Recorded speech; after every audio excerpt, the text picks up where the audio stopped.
Hello and welcome to the main news on Millennium TV. Here are the headlines. President HAKAINDE HICHILEMA guides Minister of Justice to defer Bill 7.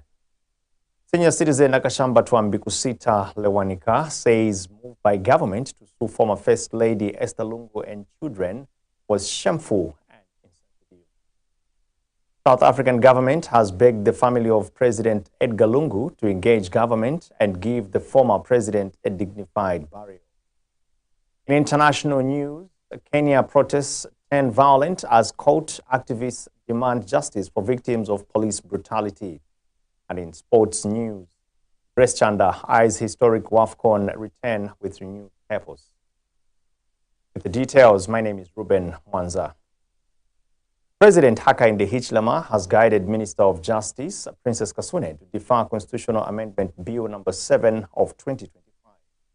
Yesterday, Ms. Kasune proceeded to present the Bill 7 in Parliament, and it subsequently passed first reading. But President HAKAINDE HICHILEMA has today directed Ms. Kasune to defer the Bill 7 to allow more consultation with the people of Zambia. The head of state says the decision underscores the government's commitment to fostering a participatory and consensus process in shaping transformative legislative reforms. The guidance follows the consultation with the church and civil society organizations, and President HICHILEMA has directed Ms. Kasune to work closely with the church, civil society organizations, and other stakeholders to review the current roadmap and proposals. President HICHILEMA has also reaffirmed the government's commitment to review the NGO Act and NGO Bill to safeguard the operations of non-governmental organizations. Earlier today, a consortium of civil society organizations, CSO's chairperson Isaac Mwanza, hoped that the president and his administration will honor their commitment during meaningful consultation through the proposed independent stakeholder committee. On Tuesday, 24th June 2025, the consortium of civil society organizations held an extensive engagement with His Excellency President HAKAINDE HICHILEMA at the State House to discuss the government's initiatives to amend the constitution. The meeting brought together key stakeholders from the civil society sectors, led by consortium chairperson and executive director, Mr. Isaac Mwanza. Speaking during the meeting, Mr. Mwanza welcomes the government's initiative, stating that the consortium supports constitutional reform provided the process remains democratic, inclusive, and aims at strengthening the constitutional order.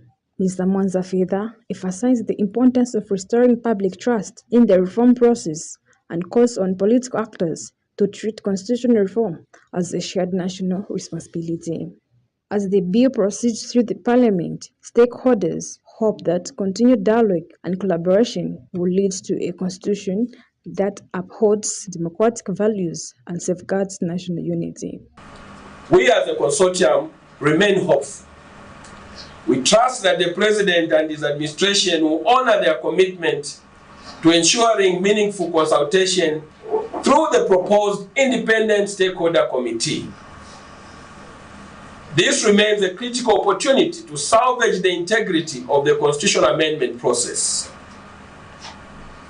We also urge all arms of government to remain guided by the principles to uphold the integrity of the constitutional amendment process and help to consolidate efforts by the President to diffuse tension and animosity on this process.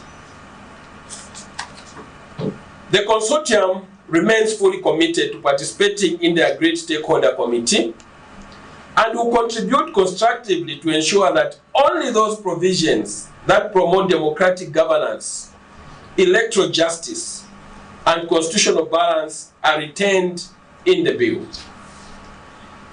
In light of the formal introduction of Bill 7 in Parliament, we urgently call for a structured and high-level meeting between government and civil society stakeholders to determine the way forward, particularly regarding the agreed mechanism for incorporating feedback and setting realistic timelines.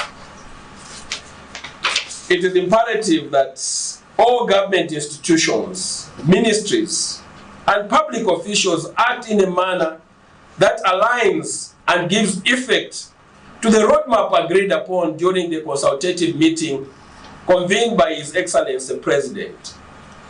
Any deviation, we repeat, colleagues, any deviation from this agreed process undermines not only stakeholder trust, but also risks projecting the President as if he is unwilling or unable to honor commitments made in good faith, when the opposite may be the truth.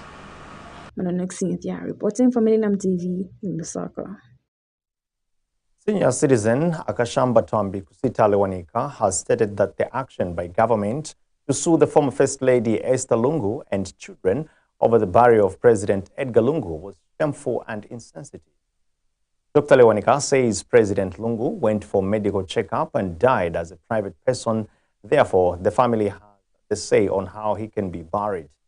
He says there is no way the government can force themselves to bury President Lungu. Instead, the whole process should be left in the hands of the family. Lungu left the country as a private person. He was in hospital as a private person, and he died as a private person in the hands of his family and friends. So they have possession of the body. There is no decent way in which, by force, government can get hold of that body. There is no decent way in which government can bury that body against the will of the family. So the solution has failed to come out the way we would have all wanted it, for the two parties to agree. And having reached this impasse, it was totally unexpected, unnecessary, and super embarrassing for government to have gone as far as they've gone, trying to wrestle the body from the family just for the sake of having a state funeral in which President HICHILEMA features. It is really shameful and unnecessary, and it torments the family. I think under the circumstances of a death, we should be more considerate of the family that is mourning. We should tolerate even the unreasonableness for the sake of... In a related development, Patriotic Front PF Secretary General Raphael Nakachinda says the obsession of giving former President of Zambia, Edgar Lungu, a state funeral is hypocritical. Speaking when he featured on Newsroom Africa in South Africa today, Mr. Nakachinda says when President HAKAINDE HICHILEMA was in opposition, he never regarded President Lungu as a president. Mr. Nakachinda says it is shocking that today the President of Zambia is making pronouncements that the former Zambian president was a statesman years after rejecting him. Unless people are not paying attention to the issues around President Edgar Lungu, you are trying to cross a person, the status of statesman, crossing the status of a former president that needs to be buried in a dignified manner, without paying attention to the fact that up to the point of him dying, he was stripped off of all these courtesies that we're trying to pronounce at this particular point. So don't you think that outside just moving forward as let's bury him in a dignified manner, as people are trying to suggest, that we need first of all to address what has led to where we are today, and the choice of the family to say, I think in this case, we don't want to participate in advancing and perpetuating this hypocrisy, because it's destroying the very fabric of a nation. A nation needs to be founded on very strong, values, the values of, truth, the values, in this case, where democracy, where institutions of government must be respected, where, for example, the courts, the parliament, and all these institutions that are critical to be able to keep a nation, balanced and having freedoms and rights of citizens respected. Should we just, accord this government, an opportunity without being interrogated around this issue that will not only cure the abuse of the rights and freedoms of President Lungu, but the abuse and rights of citizens of the Republic of Zambia.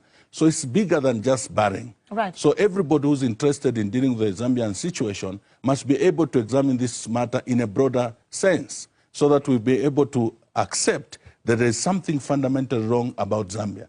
One of the reasons why people are reluctant to interrogate is because Zambia for over 50-something to 60 years has had a clean slate. We have been pioneers and leading on, in many areas. We have been in the forefront in terms of advocating for peace in the region. We have been first in terms of introduction of multi-party democracy. Then a number of positive things that Zambia has been able, to achieve and has been celebrated in the region and on the continent. Now, the dark side of what is happening now is shocking and people can't believe. So when we are raising these concerns, when President Lungu was raising these concerns, people can't believe. This doesn't really speak to the Zambia we know. But South African Minister in the Office of the Presidency, Shaveni, says the South African cabinet wants President Edgar Lungu's family to use the court judgment by sitting down with the government and bury Mr. Lungu in a manner befitting a former president. Ms. Shaveni says cabinet has noted the judgment of the High Court of Pretoria interdicting the burial of the President Lungu in South Africa after mutual agreement by the parties. The minister says cabinet wants both the Lungu family and the government to use the opportunity granted by the High Court to find amicable solutions and ensure a dignified burial. The view of cabinet on the High Court interdicting the burial of the late 6th President of Zambia, Mr. Edgar Lungu. Cabinet has noted the judgment of the High Court of Pretoria interdicting the burial of the late President Lungu in South Africa after mutual agreement by the parties. Cabinet urges both the Lungu family and the government of Zambia to use the opportunity granted by the High Court to find each other to ensure a dignified burial of the late President in accordance with the honors befitting a state president.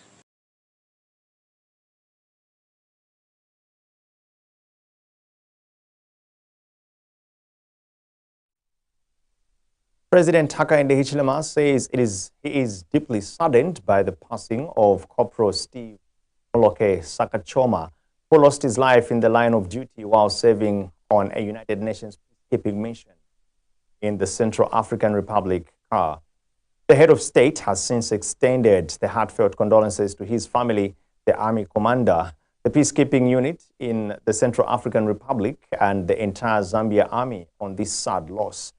President HAKAINDE HICHILEMA says his thoughts and prayers are with his family, friends, and all those who knew him, that they find great comfort in God during the time of sorrow. Paramount Chief Mpezeni of the Ngoni-speaking people has urged the UPND government to remain steadfast in its efforts to develop the country despite criticism from some quarters. He emphasized the importance of staying focused on delivering meaningful development to the Zambian people. The traditional leader made the remarks when he received the Minister of Water Development and Sanitation, Collins Nzovu, at his palace today. Paramount Chief Mpezeni expressed his appreciation for President Hichilema's leadership and praised the government for its commitment to improving the lives of citizens through critical infrastructure projects. And Mr. Nzovu reaffirmed the government's dedication to delivering quality water and sanitation services to all Zambians.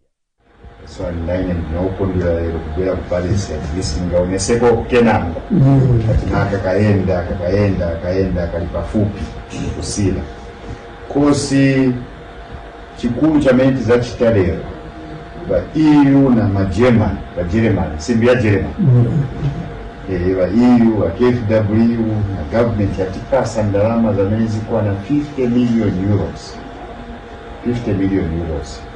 1.4 billion kwacha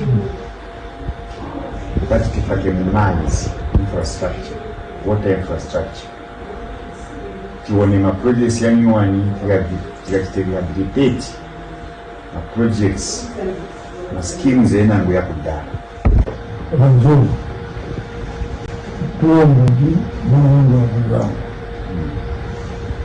na hiyo ni chitembu Mvumba. So, we're going to say, but both that arguments, to the women's here, just so. From there, women's here, we can't do it.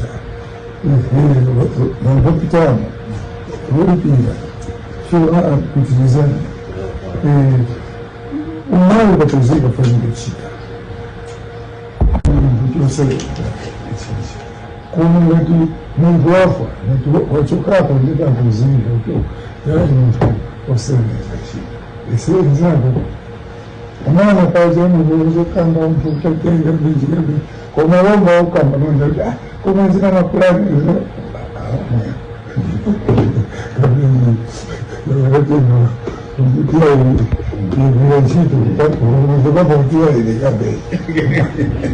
so kwa mimi Mungu ndio buta, so mwenye skuleni ngapo siwezani. Central Province Minister Mwabashike Nkulukusa has today officially handed over a water reticulation system in Nampundwe, Chiwuyunji district. He has expressed gratitude to Konkola Copper Mine KCM for the unwavering support in improving the living standards and well-being of communities in the 4 districts where the company operates. Speaking at the same event, KCM Chief Operating Officer Malcolm Mewet says KCM will continue to implement projects that will bring change to the people's lives. Meanwhile, Village Water Zambia Board member James Kasongo says the project is part of the Integrated Sustainable Livelihood Project. Today is a great day for us at KCM as we hand over 2 significant projects central to the Integrated Sustainable Livelihoods pillar under our Corporate Social Responsibility Program. Lero nisiku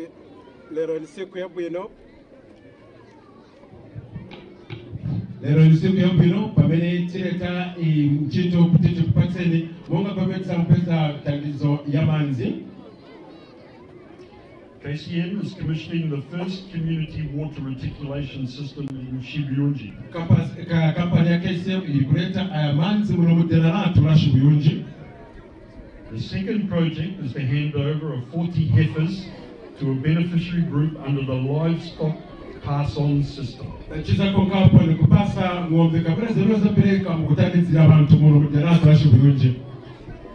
Integrated Sustainable Livelihoods Project is a $1.8 million KCM program to be executed over 5 years. Appreciate at this significant occasion as we commission the first water reticulation system under the 1.8 million Integrated Sustainable Livelihood Project funded by Konkola Copper Mines. I want to start off by saying how pleased I am to be here with you this morning. I've witnessed the commissioning of the new Nampundwe water supply system, comprising of the newly drilled commercial borehole and store tanks under the Integrated Sustainable Livelihood Project. This project has been funded by Konkola Copper Mines and implemented by Village Water Zambia, a local non-governmental organization. The total cost of the water system being handed over today is $39,800.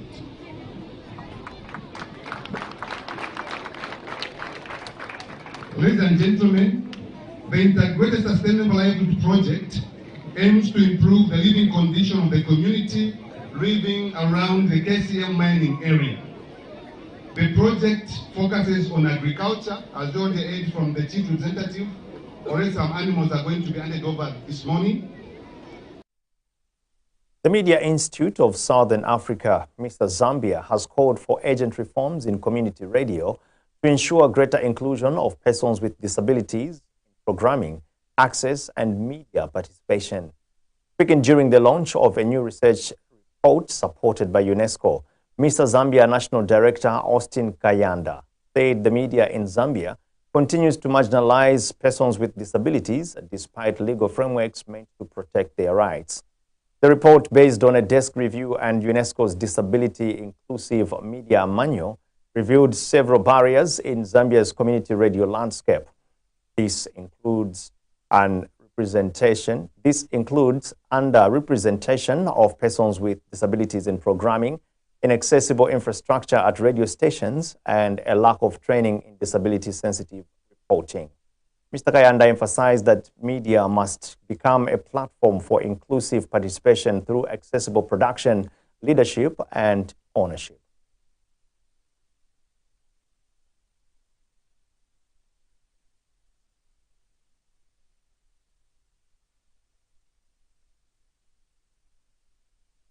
In business news,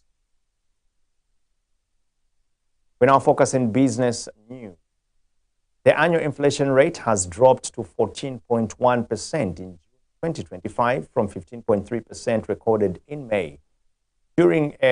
Speaking during a media briefing in Lusaka today, Zambia Statistics Agency ZAMSTAT's acting statistician General Sheila Mudenda attributed the drop to reduced price of both food and non-food categories.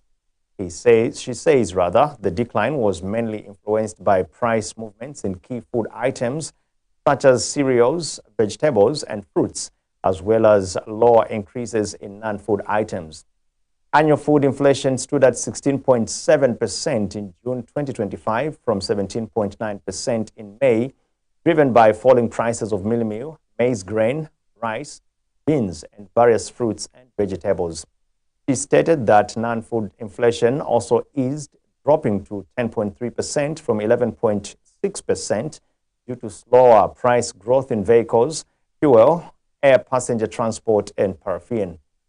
Meanwhile, Ms. Mudenda says Zambia's economy grew by 4.5% in the first quarter of 2025. Beginning with national accounts for the first quarter 2025, we begin with a global perspective where we look at the quarter one, real GDP growth for selected Zambia's trading partners. From Asia, we have China, 5.4%. In Africa, in the region, we have South Africa, 0.1%. In Europe, the UK, 0.5%. And the US posting a negative 0.2% for quarter one, 2025. We now move on to the Zambian perspective. For quarter one, 2025, the economy expanded by 4.5% from 2.2% in the first quarter of 2024.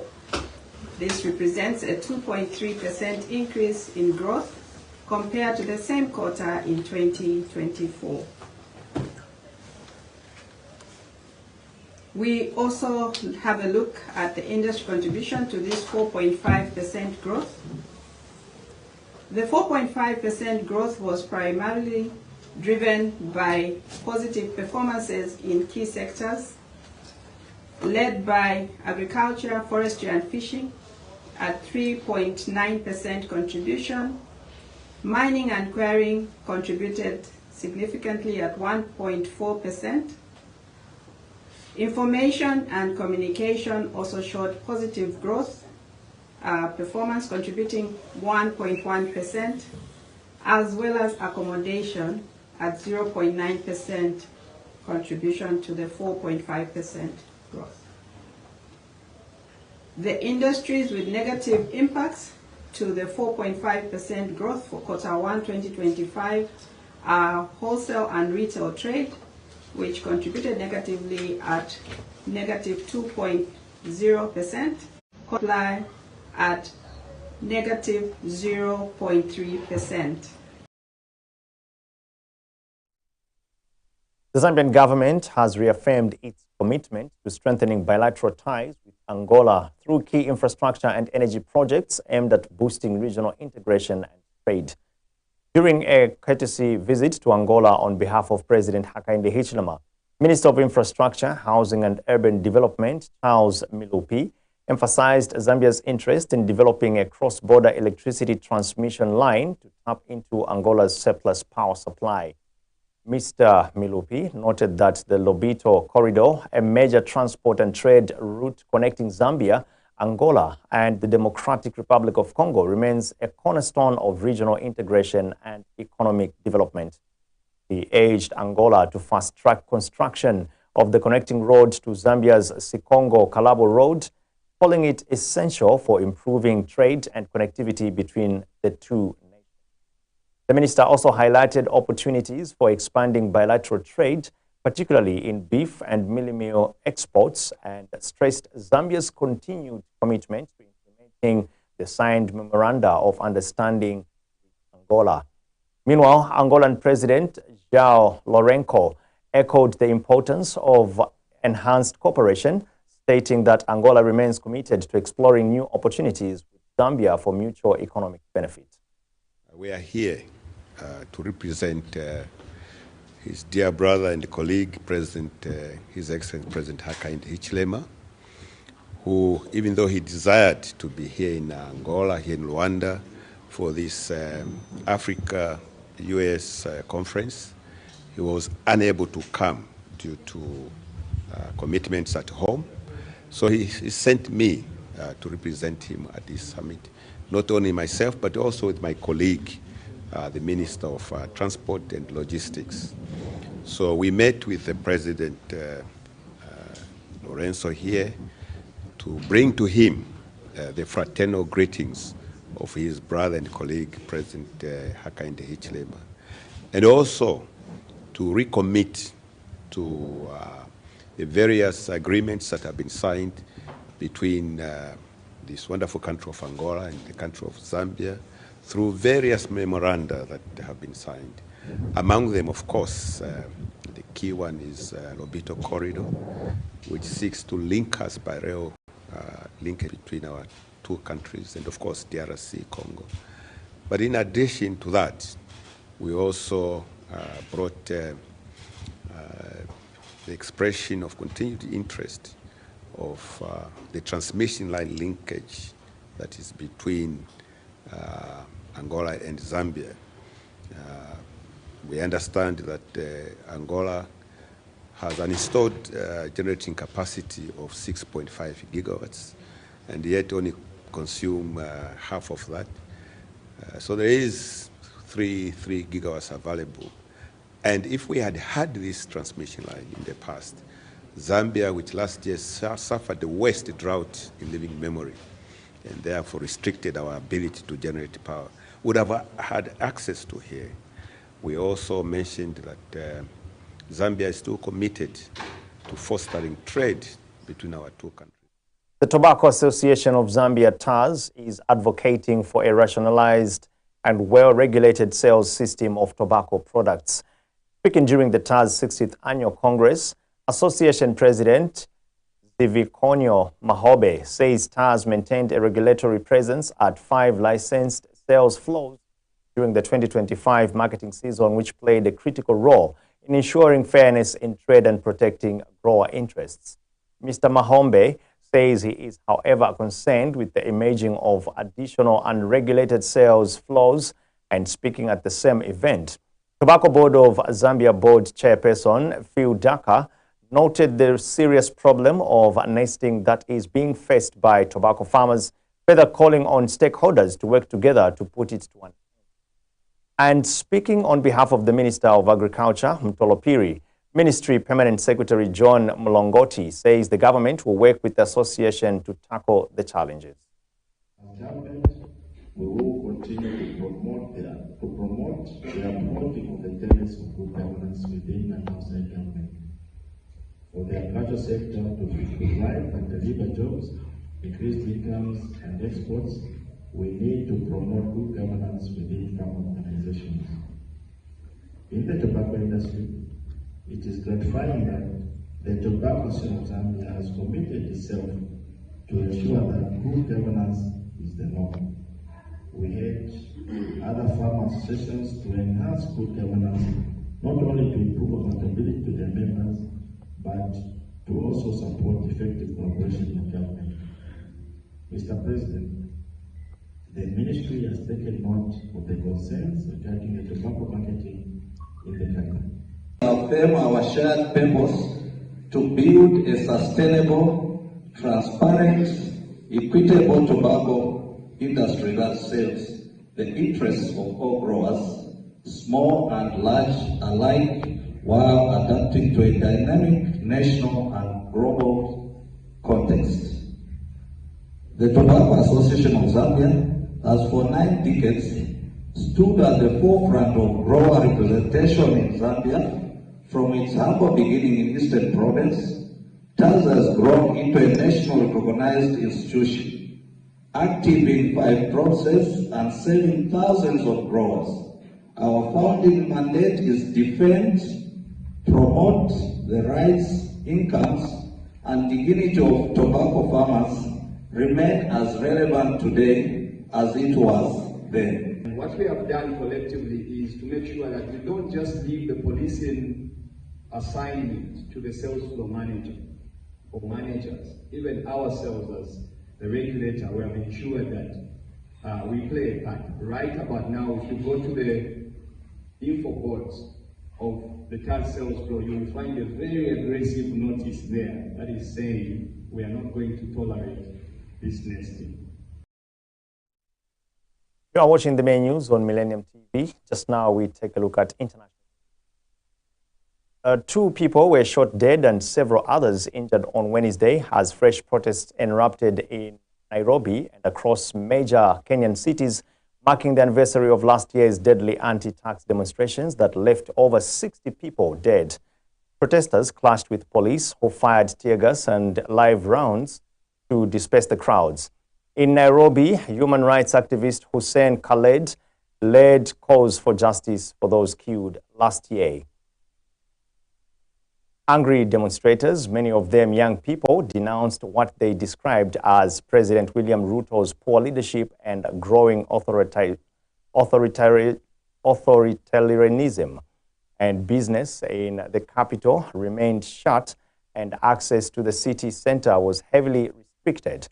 The protests have spread to Mombasa, Kisumu, Nakuru, and Nyahururu.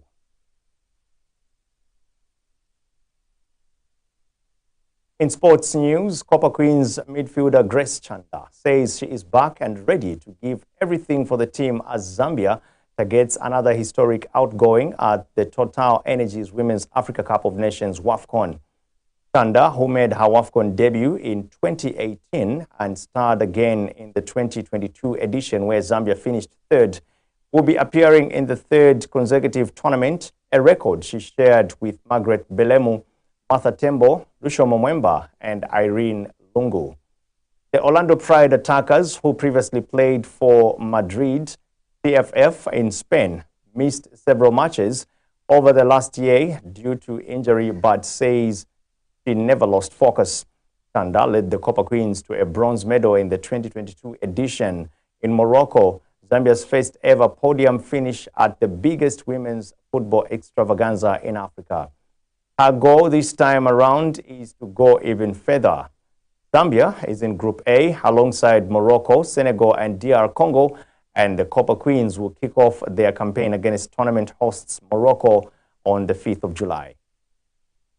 On that sporting note, we end the news, but let's take a look at the headlines once again. President HAKAINDE HICHILEMA guides Minister of Justice FAR Bill 7. Senior citizen AKASHAMBATWA MBIKUSITA-LEWANIKA says move by government to former First Lady Esther Lungu and children was shameful and insensitive. South African government has begged the family of President Edgar Lungu to engage government and give the former president a dignified burial. And in international news, Kenya protests turn violent as, quote, activists demand justice for victims of police brutality. And lastly, in sports news, Grace Chanda eyes historic WAFCON return in purpose.